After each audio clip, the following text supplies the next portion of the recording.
Olá, amigos do Universo Exato! Estamos de volta para a segunda aula do capítulo 7 do curso de Física 1.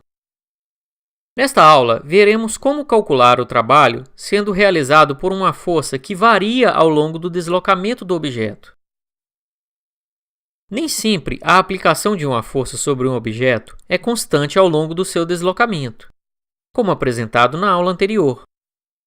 Em um sistema massa-mola, por exemplo, a força que a mola exerce sobre um objeto é proporcional à deformação da mola. Neste caso, à medida que o objeto se move, a força de ação da mola varia.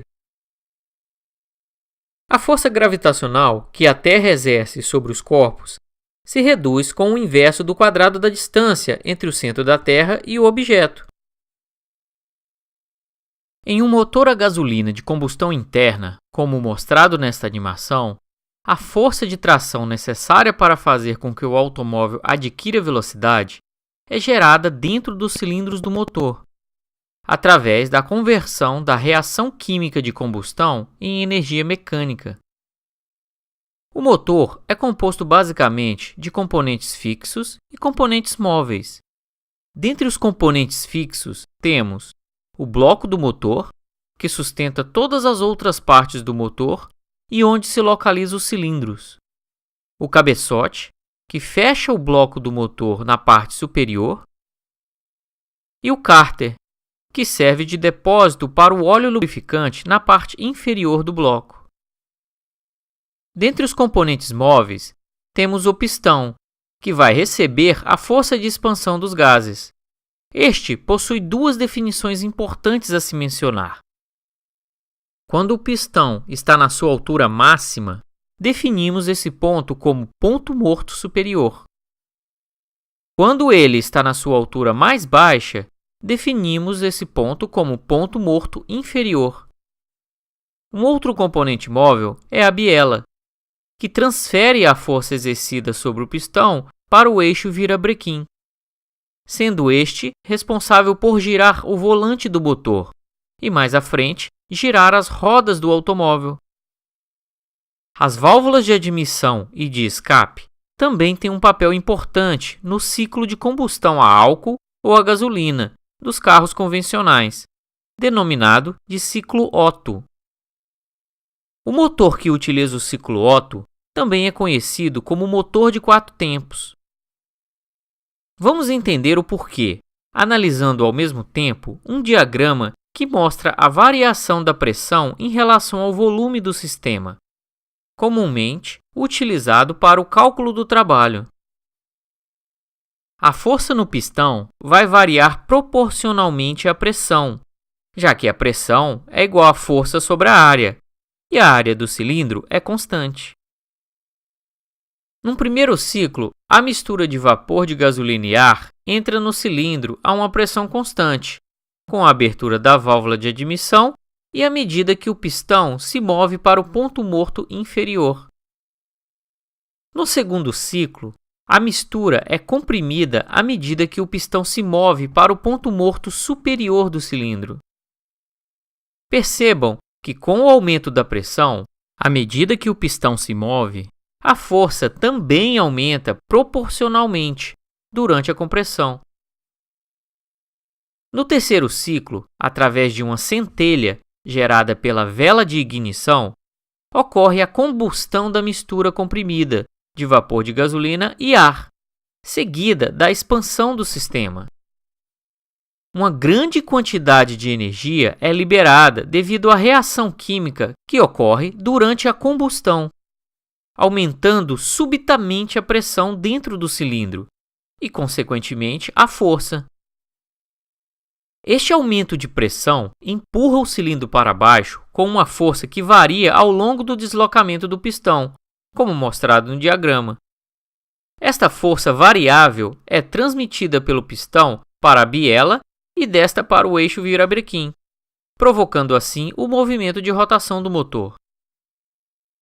O último e quarto ciclo ocorre com a abertura da válvula de escape e a expulsão dos gases resultantes da combustão.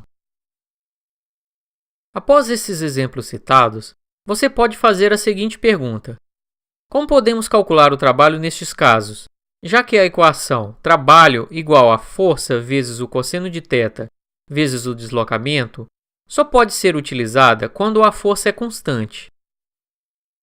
Para isso, vamos plotar um gráfico que represente a simulação da aula anterior, onde um rapaz empurra um sofá com uma força constante, mas nesse caso em um piso sem atrito.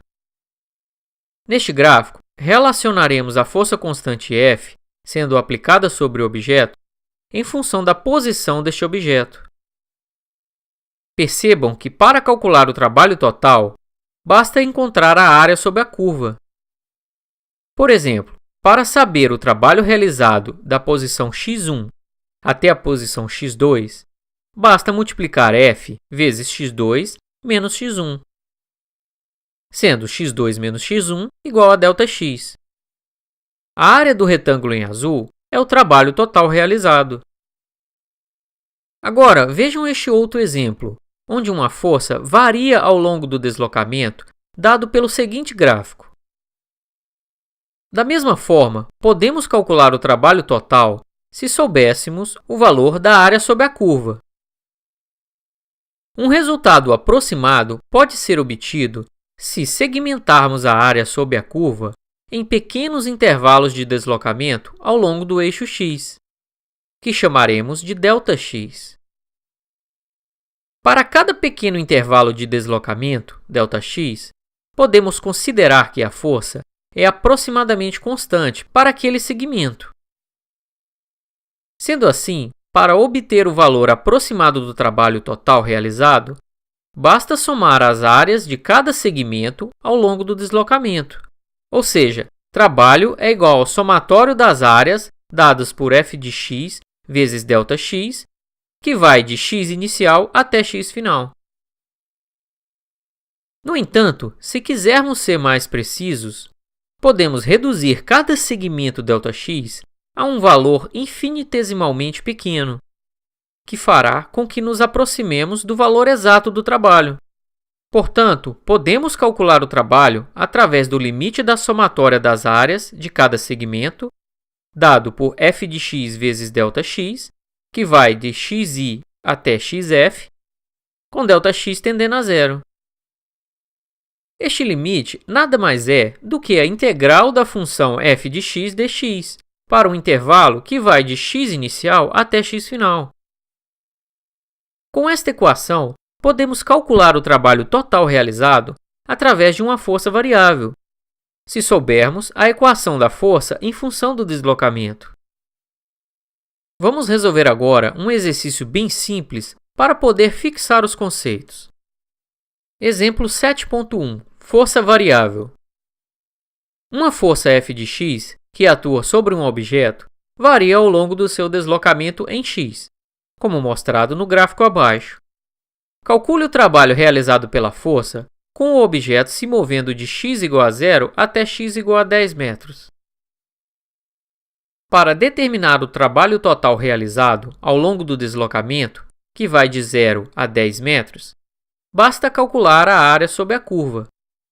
Lembrando que trabalho é igual à somatória das áreas dadas por fx vezes ΔX, de x inicial até x final. Neste exemplo, esta é uma tarefa bem simples, já que temos dois segmentos de reta. Sendo assim, vamos dividir as duas áreas, onde a primeira área, A1, é dada pelo retângulo que vai de 0 a 6 metros, e a segunda área, A2, é dada pelo triângulo reto, que vai de 6 metros até 10 metros. Usando fórmulas geométricas bem simples, podemos calcular a área total do gráfico, que é igual ao trabalho total realizado sobre o objeto. Sendo assim, o trabalho é igual a A1 mais A2.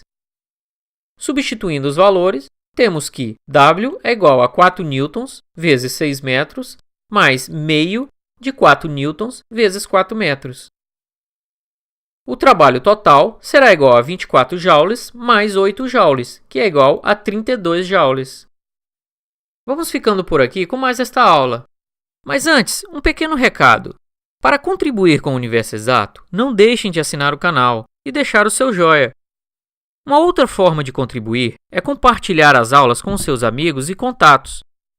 Então, até a próxima!